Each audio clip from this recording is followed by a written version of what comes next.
Yo, what's going on YouTube? Probably the last video for a while today. I'm here to talk about the weekly track roundup. I'm just gonna enjoy a decent amount of the rest of my day. Probably listen to some music for the TikTok. I gotta get another album out for an album of the year candidate. I still have like 21 albums to go. There's gonna be some placeholders in there. Not every album I'm gonna put on my list is good by any means, but there's kind of that update. I'm definitely gonna get a TikTok out for you guys today. But yeah, we have the weekly track roundup here. We have, every week I try to get like 2.5 hours of music so I can watch a basketball game. And obviously, I wasn't able to stream that weekend. I was kind of busy. But I still had about 2.5 hours of music this week to listen to. Pretty good stuff, man. There were some pretty good songs. Let's just start from the top. Me Versus Myself, the brand new A Boogie with the Hoodie album. And there's an album that came out this week that I was definitely contemplating making a video for separate. But I listened to it. Is it album of the year material? Possibly. You might see it in some of my TikToks. It's actually kind of good. We'll see about it, though. We'll see. We'll give it some time to kind of render.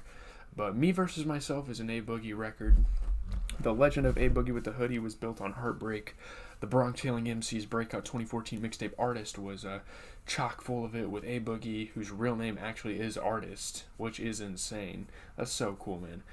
I hear that every day, and it's so cool. Rapping and singing over consistently melancholy piano about a disloyal partner, a person or perspective he distill into a mantra.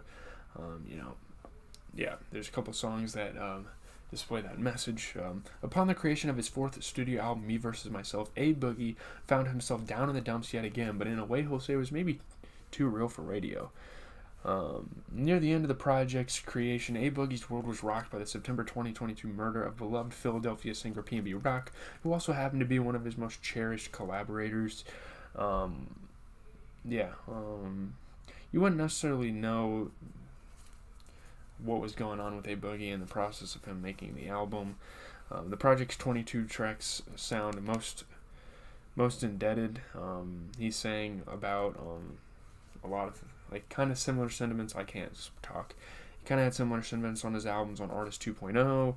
There's an abundance of big money talk on sounds like Money Conversations, Ballin', Chanel-y, Regular, Man in the Mirror, but also ruminations on waviness on songs like Water, Bounce Back, February, Rich Rapper Courtship, Take Shots, Last Time, Come Here, Back It Up, and an ode to friendship on BRO, Better Ride Out. While creating Me Versus Myself, A Boogie with the Hoodie was clearly focused on giving fans the best of his life, something that makes the project sound like little more than a personal creative challenge.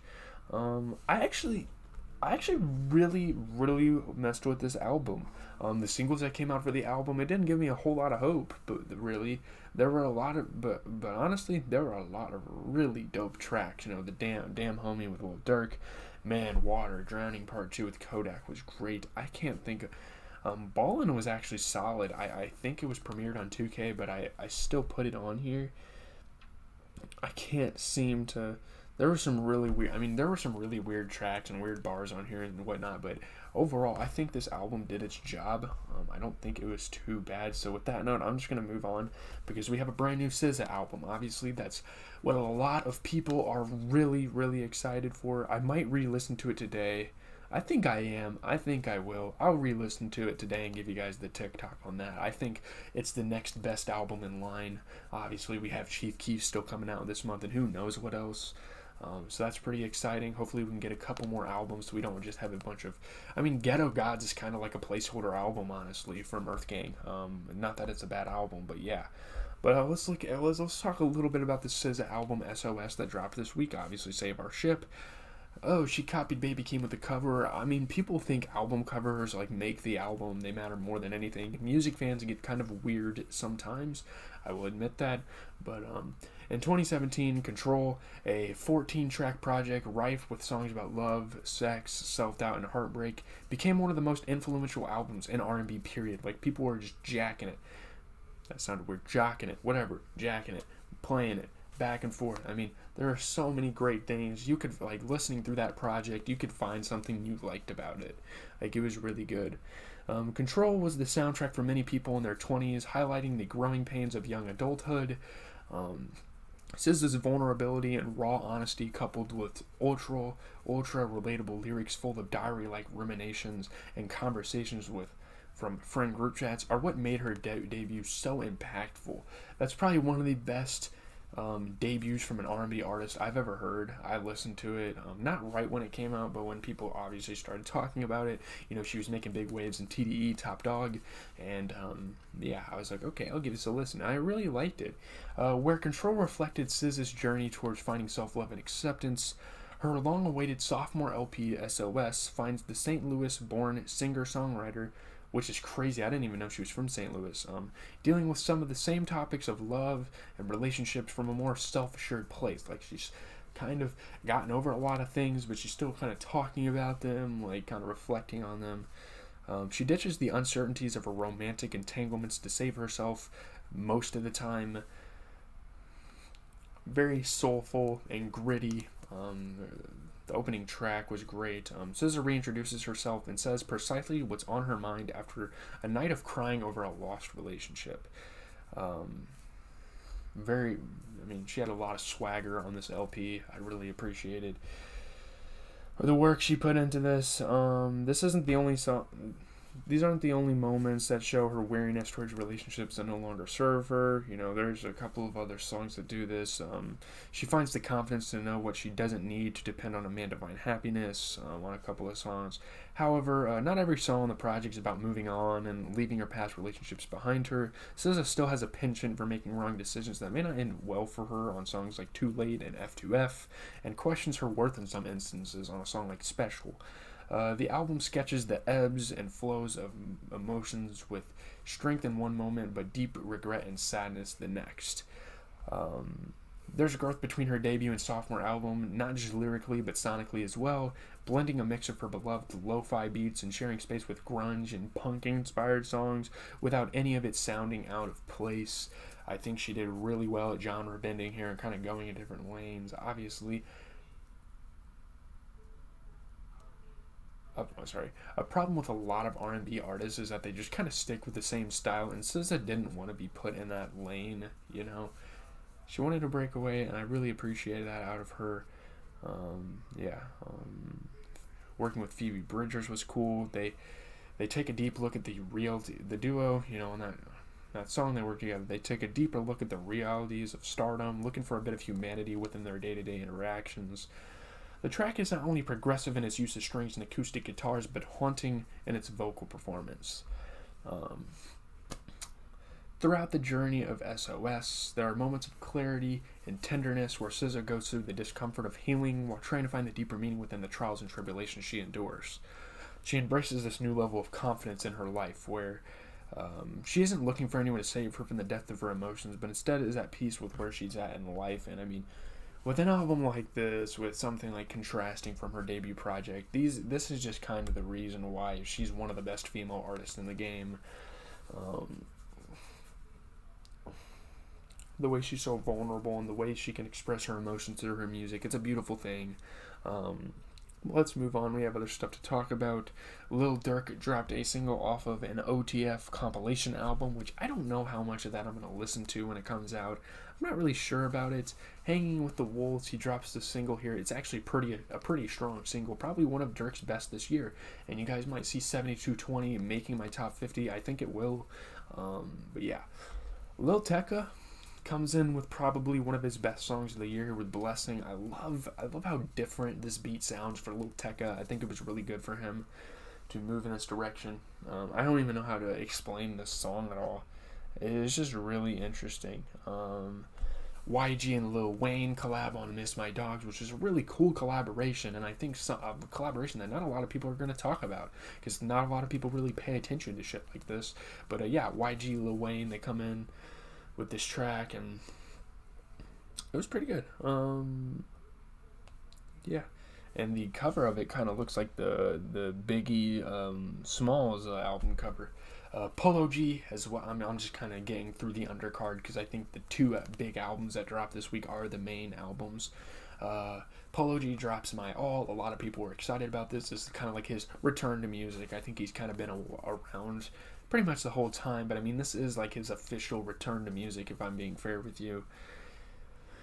Moneybagg Yo dropped a track called Quickie.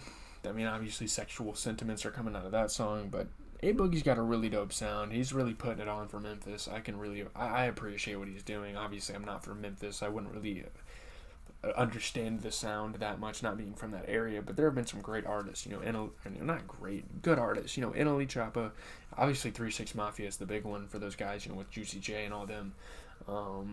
Moneybagg Yo. There's so many. I think Pooh Shiesty's from Memphis. Obviously Dolphin Key Glock. I think we're both from Memphis. No, Key Glock might have been Atlanta. I don't know. I get it mixed up.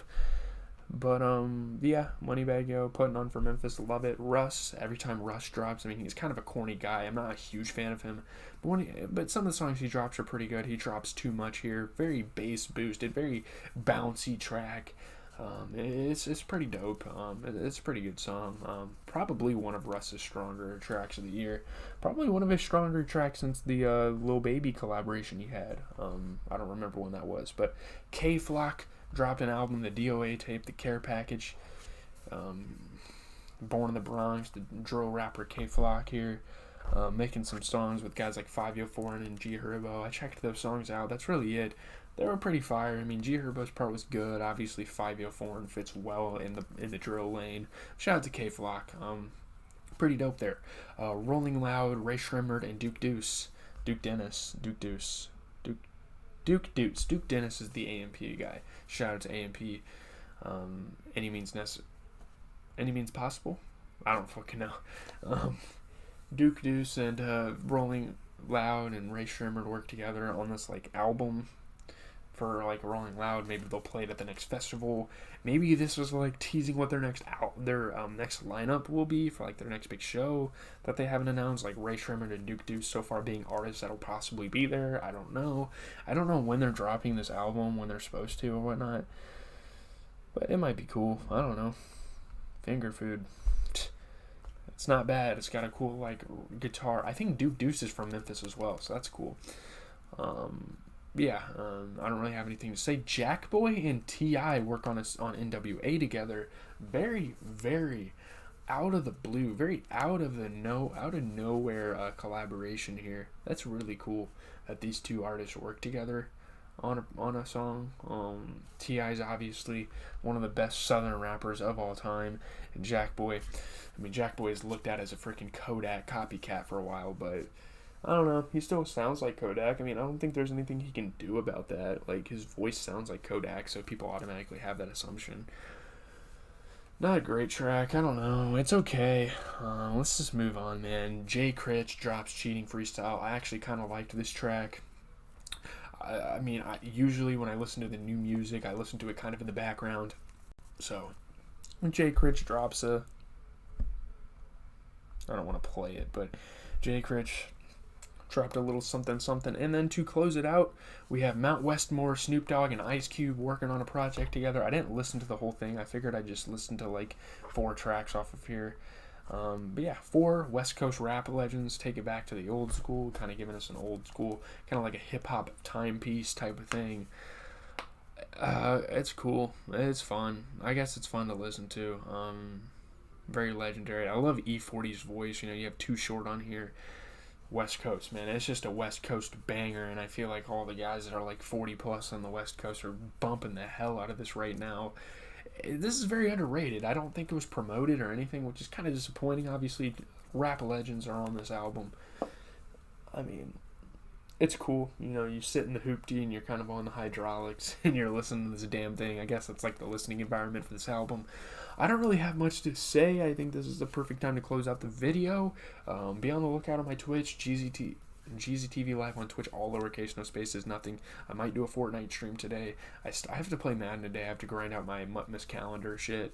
I have finals coming up. I'm done studying for today, but I'm gonna be grinding Monday, Tuesday, Wednesday, and Wednesday I go home and I can get a shit ton of stuff done. Stream every fucking night of my life.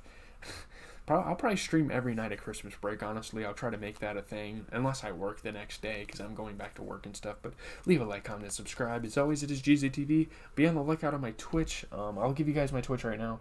There's a decent amount of supporters, gz.tv.yt, all lowercase. I posted album contenders for every day. We just did Earth Gang. We've done